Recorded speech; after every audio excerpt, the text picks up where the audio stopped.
Bonjour à tous, j'espère que vous allez bien. Alors tout d'abord, je souhaitais vous remercier de visualiser cette vidéo et d'être fidèle à ma chaîne YouTube. Aujourd'hui, je vous présente une nouveauté. Ce sont les cartes de l'enfant intérieur, deuxième édition. Et oui, puisqu'il y a déjà eu une première édition, donc c'est chez Le Souffle d'Or, comme pour la première édition. Sauf que cette fois, on a une toute nouvelle édition qui est différente de la première au niveau du livre d'accompagnement. Alors ce jeu à la base il a été créé par Isha Lerner, Mark Lerner et illustré par Christopher Guilfoyle. Donc c'est un jeu qui est sorti dans les années 90 aux États-Unis. Il est très connu, il a rencontré un grand succès. Donc il a été édité une première fois en français avec un livre d'accompagnement. Donc c'est le livre Les cartes de l'enfant intérieur tout simplement. Et on a eu un deuxième livre qui est sorti, qui a été écrit par par la même auteure, Isha Lerner, et c'est le grand livre des cartes de l'enfant intérieur. Donc en anglais c'était Inner Child Workbook, donc c'est le livre qui permet de travailler en profondeur le jeu. Et la particularité de ce nouveau coffret, en fait, c'est d'avoir regroupé les deux livres, enfin avoir fait une synthèse des deux livres dans un livre unique. Donc en fait, ils ont repris le plus important finalement des deux livres pour n'en faire qu'un seul, ce qui évite d'avoir deux bouquins, d'en avoir qu'un finalement, avec le plus important à l'intérieur. Alors, je vais vous lire rapidement ce qui est écrit à l'arrière de ce coffret. Donc les cartes de l'enfant intérieur, une odyssée au cœur des contes de fées, des mythes, de la nature. Ce jeu de tarot, véritable reflet de l'âme humaine, 78 cartes et un livre, est une création originale de Christopher Guilfoyle.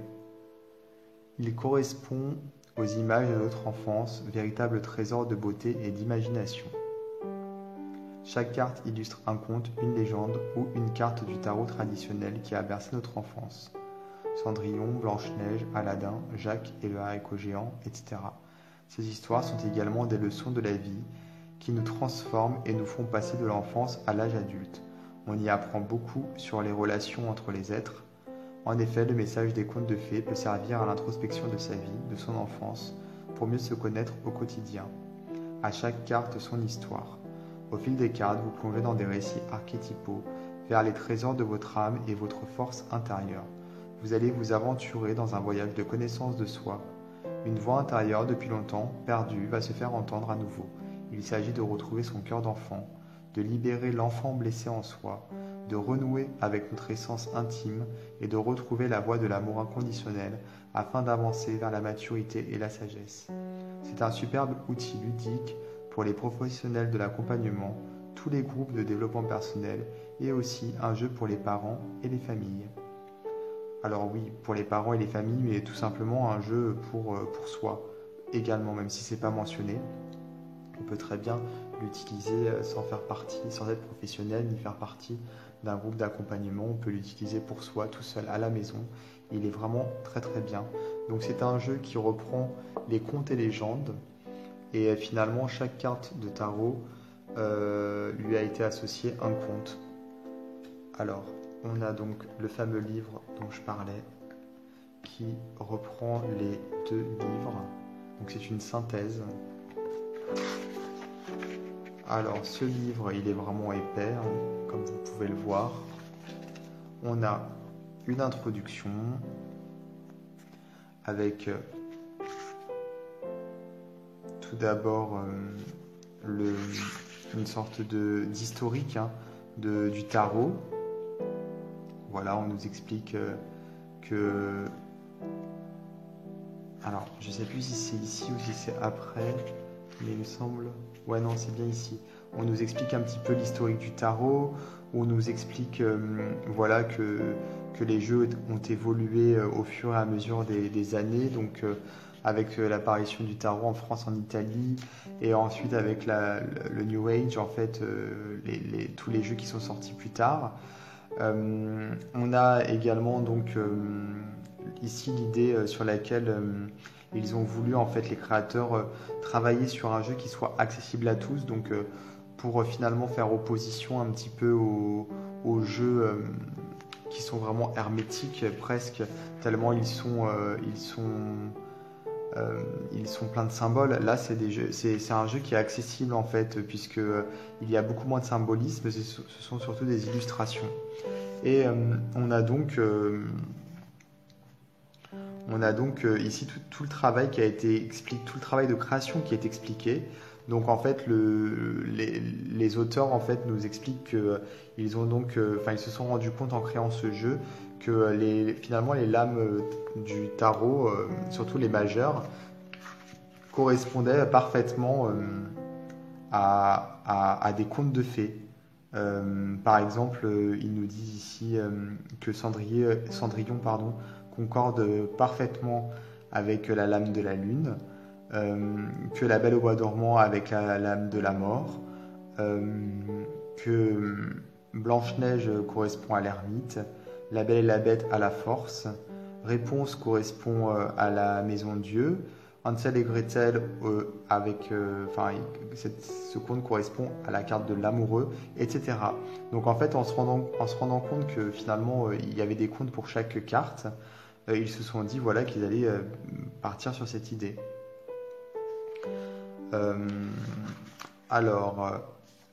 On a tout d'abord les 3 premiers chapitres qui sont finalement un condensé de tout ce qui est conférences, cours et stages, que tout ça c'est de l'expérience finalement de l'auteur. Donc on a le féminin dans les contes de fées, bon ou méchant, foncièrement tous les personnages sont bons. On a la nature féminine des contes de fées, chaque personnage représente un aspect différent de notre psyché, en quête de plénitude grâce au mariage alchimique. Donc voilà, c'est très très documenté. Le chapitre 2, initiation, enchantement et éveil.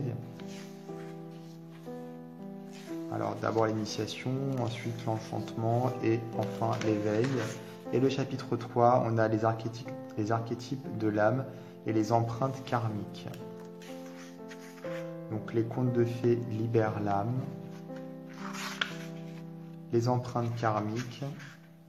Donc là, ils expliquent qu'en fait, on a non seulement notre propre karma à gérer, mais on a aussi le karma de groupe en fonction de l'époque où on est né et du pays dans lequel on est né.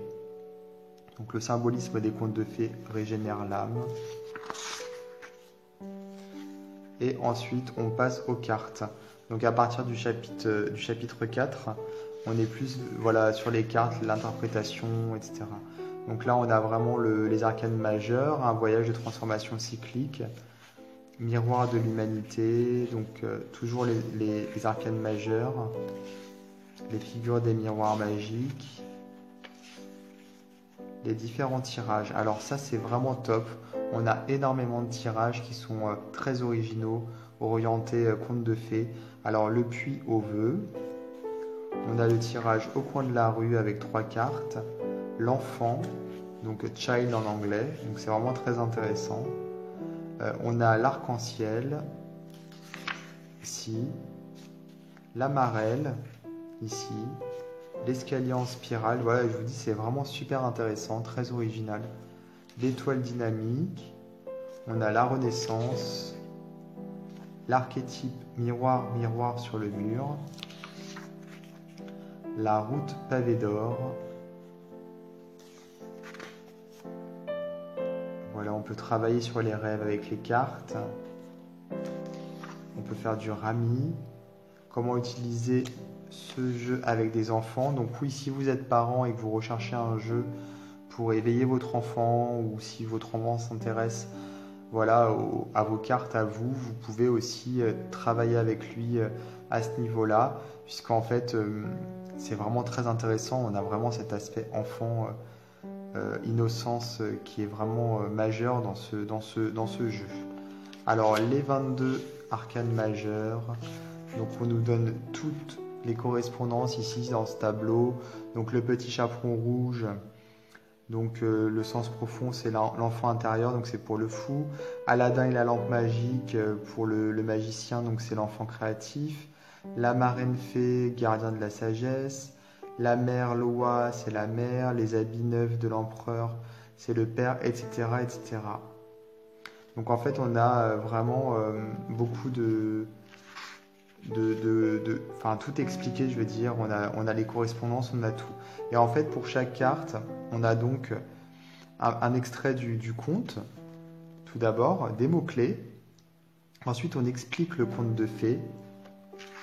On a une signification du tarot traditionnel ici. Donc, c'est bien aussi de rappeler finalement, puisque c'est un tarot avant tout. On a des idées de questions et des affirmations donc, qui sont liées à la carte. Et on a ça pour toutes les cartes. Après, on passe aux mineurs. Donc, les mineurs, on a juste deux petits textes, je crois. Et on a aussi des questions.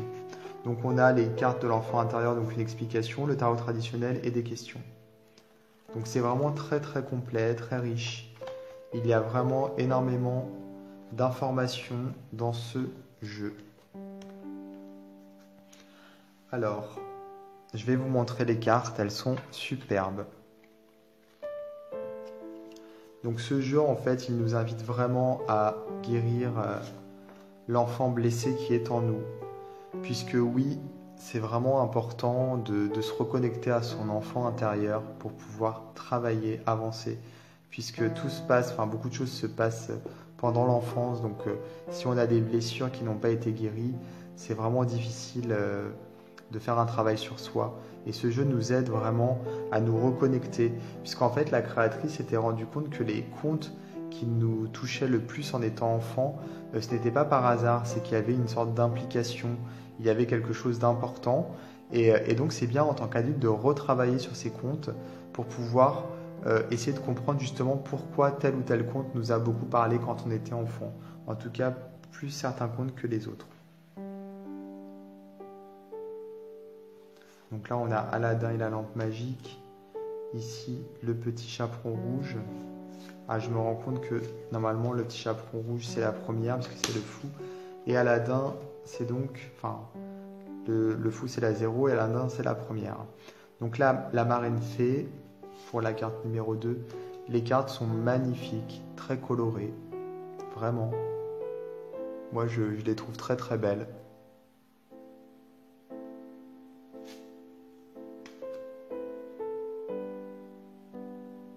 Donc là, on a les habits neufs de l'empereur, le magicien, Hansel et Gretel, Peter Pan. C'est très beau. Et effectivement, on retrouve le conte, mais on n'a pas de trop de symboles ésotériques, enfin, on n'en a pas du tout même.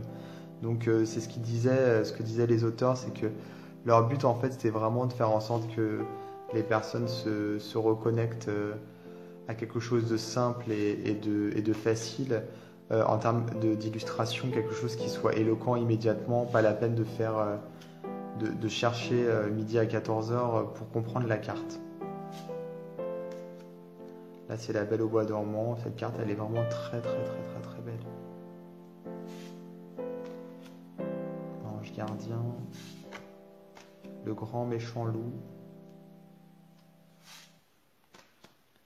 Réponse. Donc on a énormément de contes, d'idées, de symboles, dans le sens, comme je disais, ce ne sont pas des symboles ésotériques, mais du symbolisme au niveau archétype. Tout ça, en fait, c'est vraiment très très riche. C'est vraiment, vraiment très beau en plus. Alors, normalement, on a une différence entre les majeurs et les mineurs dans le tarot, c'est-à-dire qu'on a les majeurs qui représentent un peu l'âme finalement, et les mineurs qui représentent plutôt le côté concret, en fait, la vie sur Terre.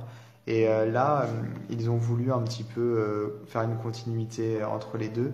Alors, l'auteur explique dans le livre que justement, on est à l'aube de l'ère du Verseau, lors de la création de ce jeu, et que la différence entre l'âme et le concret, en fait, et la vie terrestre, finalement, elle est de moins en moins importante, puisqu'on est dans une optique d'évolution, dans une optique d'éveil, voilà. Donc, c'est pour cette raison qu'ils ont continué avec les mineurs sur des contes également, sur la même idée que les majeurs. Donc, on a les baguettes pour les bâtons. Et à la place d'avoir le valet, le cavalier, alors on a l'enfant pour pour le valet, le chercheur pour le cavalier. On a le guide finalement pour la reine et le gardien pour le roi. En fait, c'est une autre appellation. Ensuite, on a les épées.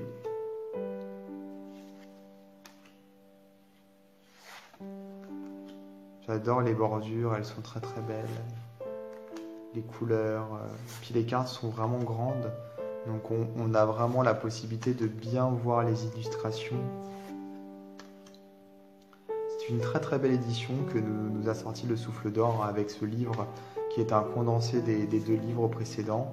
Moi je trouve ça bien parce qu'en fait c'est pas la peine non plus d'avoir trop d'informations. Là on a ce qu'il faut avec ce livre. Donc moi je vous invite fortement à vous procurer cette édition parce que ça vaut le coup. Alors là on a les cœurs, donc les cœurs qui correspondent aux coupes, donc les émotions.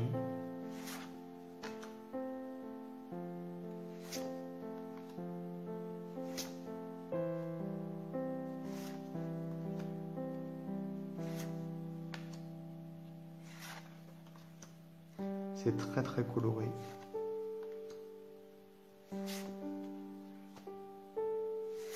Donc moi je vois souvent dans les réseaux sociaux des mamans qui posent des questions, quel jeu je pourrais offrir à mon enfant ou avec quel jeu je pourrais travailler avec mon enfant quoi. Bah du coup je pense que là vous avez votre réponse si vous regardez la vidéo. Parce que ce jeu est parfait pour faire un travail en famille avec ses enfants. Ensuite on a les cristaux.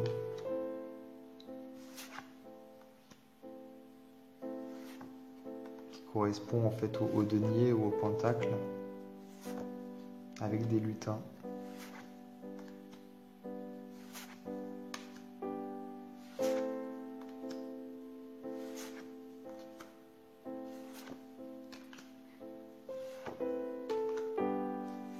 Alors le dos des cartes est tout simple, mais moi ça me va parfaitement.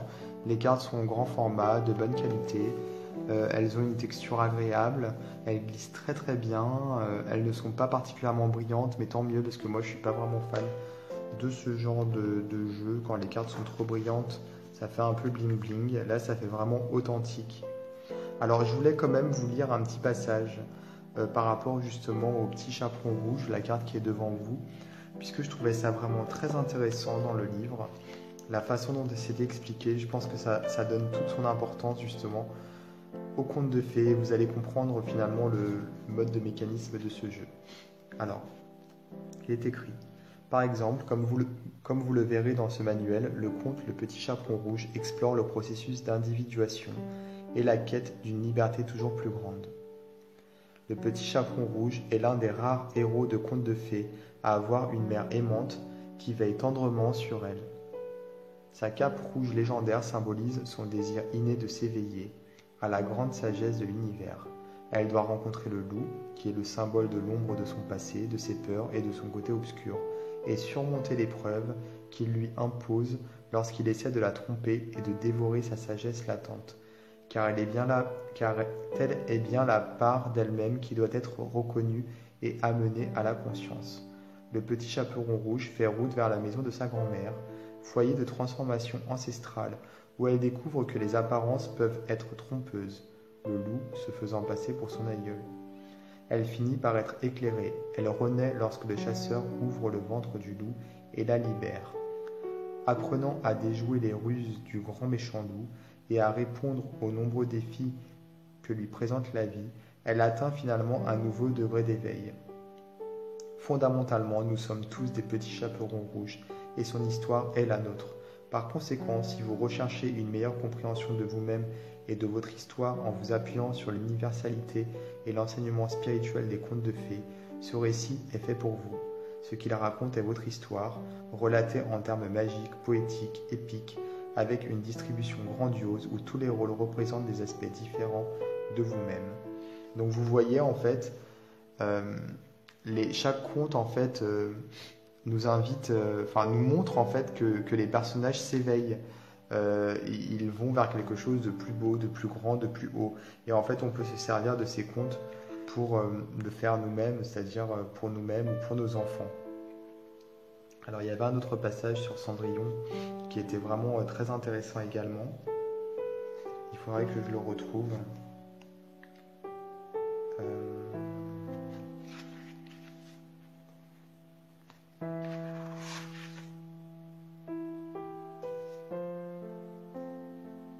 Bon, de toute façon, peu importe, hein, puisque tout simplement, ce jeu, il est vraiment super.